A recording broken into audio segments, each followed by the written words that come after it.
లోని మీరట్లో సౌరభ్ అనే వ్యక్తి తన భార్య చేతిలో హత్యకు గురైన ఘటన దేశం మొత్తాన్ని దిగ్భ్రాంతికి గురిచేసింది. సౌరభ్ భార్య ముస్కాన్ తన ప్రియుడితో కలిసి భర్తను హత్య చేసింది. అనంతరం 15 ముక్కలుగా నరికి డ్రమ్ములో పెట్టింది. నాన్న డ్రమ్ములో ఉన్నాడు అని 6 ఏళ్ల పాప చెప్పడం అందరినీ కంటతడి పెట్టించింది. అయితే ఈ కేసులో రోజుకో కొత్త విషయం బయటకు వస్తోంది. ఈ క్రమంలోనే ఒక వీడియో సోషల్ మీడియాలో వైరల్ అవుతోంది. భర్తను దారుణంగా హత్య చేసిన తర్వాత డాన్స్ చేస్తున్న ముస్కాన్ అంటూ ఈ వీడియోను పోస్ట్ చేస్తున్నారు. ఈ వైరల్ వీడియోలో నిజమెంతో కనిపెట్టింది సజగ్ టీం. ఈమె భర్తను చంపిన హంతకురాలు. ఆమె డాన్స్ వ్యవహారాలు చూడండి అని ఎక్స్లో మిహ్రీ తాత్రాన్ అనే ఖాతా నుంచి ఒక యువతి డాన్స్ వీడియోను షేర్ చేస్తూ, ఈమె పేరు ముస్కాన్ రస్తోగి. ఈమె తన రెండో ప్రియుడితో కలిసి మొదటి లవర్ అయిన భర్తను చంపేసింది.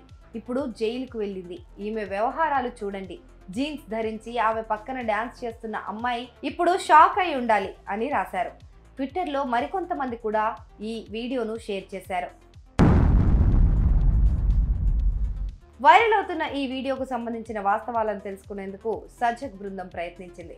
అయితే ఈ వీడియో నుంచి కొన్ని కీ ఫ్రేమ్స్ను తీసుకొని గూగుల్ లెన్స్ సాయంతో రివర్స్ ఇమేజ్ సెర్చ్ చేశాం. అప్పుడు సోషల్ మీడియాలో ఈ వీడియోకు సంబంధించిన మరిన్ని పోస్టులు కనిపించాయి. మరింత లోతుగా సెర్చ్ చేస్తే ఒక ఇన్స్టాగ్రామ్ వీడియో కనిపించింది. వైరల్ వీడియోలోని దృశ్యాలతో ఈ వీడియోలోని దృశ్యాలు సరిపోలాయి. మోడల్ పాలక్ సైని ఈ వీడియోను తన ఇన్స్టాగ్రామ్ ఖాతా ద్వారా 4 రోజుల కిందట పోస్ట్ చేశారు. దీంతో పాటు మరికొన్ని ఇతర వీడియోలను కూడా పోస్ట్ చేశారు. ఈ వీడియోలన్నింటిలో ఈమె ఇదే డ్రెస్లో ధరించి ఉన్నారు. పాలక్ సైని మోడల్ మాత్రమే కాదు, వీడియో క్రియేటర్ కూడా. సోనిపట్కు చెందిన పాలక్ సైని సోషల్ మీడియా ద్వారా తరచూ వీడియోలను షేర్ చేస్తూ ఉంటారు. ఈమెకు ఇన్స్టాగ్రామ్ లో 1,00,000 మందికి పైగా ఫాలోవర్లు ఉన్నారు. మోడల్ పాలక్ సైనికి సంబంధించిన వీడియోను షేర్ చేస్తూ, మీరట్లో భర్తను హత్య చేసిన ముస్కాన్ అంటూ తప్పుదోవ పట్టించే విధంగా ప్రచారం చేస్తున్నట్లు మా పరిశీలనలో తేలింది.